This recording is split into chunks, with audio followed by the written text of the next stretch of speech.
I-add nato ang salted black beans.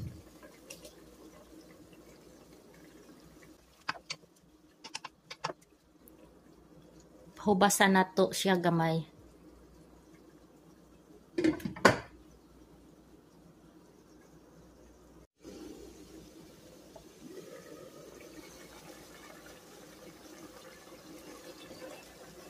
Luto na siya.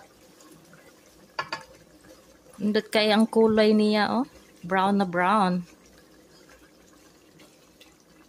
So, mauna siya ang Bisaya humba ni Angel May, Bisaya American.